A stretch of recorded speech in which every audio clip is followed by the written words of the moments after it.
This video is going to show you how to find acceleration from the acceleration graph. It's goal 1.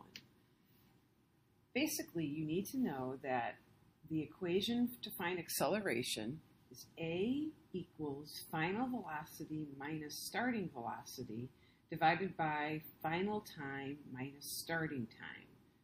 I have it wrong on this worksheet, so I'm going to change it there. So for all 4 of these questions, you're using that equation. So it's really useful to write it down right next to where you're going to work. So VF minus VI divided by TF minus TI. The next thing is you need to figure out what every number given to you in the problem stands for. So if they want you to calculate the acceleration, that means we're going to be looking for A. So we're going to plug in our velocities and our times to solve for it.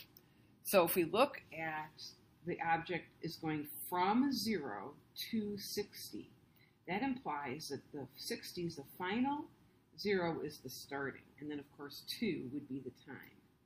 So we're going to plug the final in first. So 60 is the final minus 0 divided by the time, which is the final, minus its starting time would be 0. So 60 divided by 2 is 30. Units will be meters per second for the velocity, per second for the time. Written as meters per second squared. The next problem, it's going from 10 to 100 over a period of 5 seconds. So same relationship. You're going to take your final velocity and subtract your initial velocity and divide it by your times.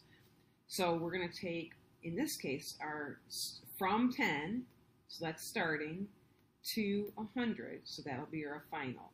So 100 gets plugged in for final, minus 10 divided by 5. And you don't have to write the 5 minus 0, but you can. But whenever they give you one time, basically the starting time was 0, and you're just going to subtract them and get the same number. So this would be 90 divided by 5. So if you take your calculator and divide 90 divided by 5, you get 18. So 18 meters per second squared. The next two are a little more complex because you're solving for the final velocity in both of these.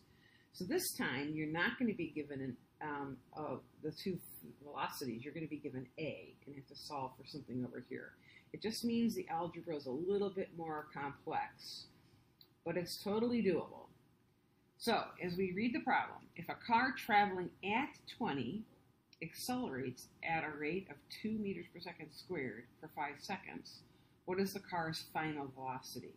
So we're looking for this. This is going to be like our x of the equation, or unknown. So we're going to plug in 2 for our acceleration because of the word clues and the units. Those are units of acceleration. So I'm going to put 2 is my A equals VF is my unknown, so I'm going to write it in, minus, well, here it is. The starting speed was 20, because if the car's traveling at 20 and then it accelerates, does this other motion, the 20 is where you started. So that goes in for VI. Then I'm going to divide by the time it took for this to happen, which would be 5 minus 0, or 5. So now I have to solve, I think about order of operations. I have to remove the 5. And then get rid of the 20, because I can't first add 20 because it's 20 over 5. So a lot of you are liking to do this cross multiplication thing. So if you think of this as, cross multiply. So 2 times 5 will go on the left, or doesn't matter, or the right. But then 1 times VF minus 20, which is just VF minus 20. So when I write that out, 2 times 5 is 10 equals VF minus 20. Now to get rid of the 20, I'm going to add 20 to both sides. And I end up with this going away to be 0. So VF equals 10 plus 20, which is 30. And the units for speed are going to be meters per second. Number 4 is the same type of problem. You're solving for final velocity. So it really helps to have that equation written down. So here it is, and I'm going to plug in, so let's read it. If it's traveling at 10, and then it does this acceleration, and they're asking for final, this 10 must be my starting speed. Here it is, word clue, accelerates at a rate of 1 meter per second squared. Units indicate acceleration. And of course, 5 is the time. So I'm going to plug 1 in for my A. My VF is what I'm looking for, minus the starting speed of 10 divided by my time of 5. So this makes it a little bit easier because 5 times 1 then, if I did my cross multiplication, 5 times 1 is 5 equals the cross multiplication over here, VF minus 10. So all I have to do is add 10 to both sides. I end up with that 0. So VF equals 15 meters per second.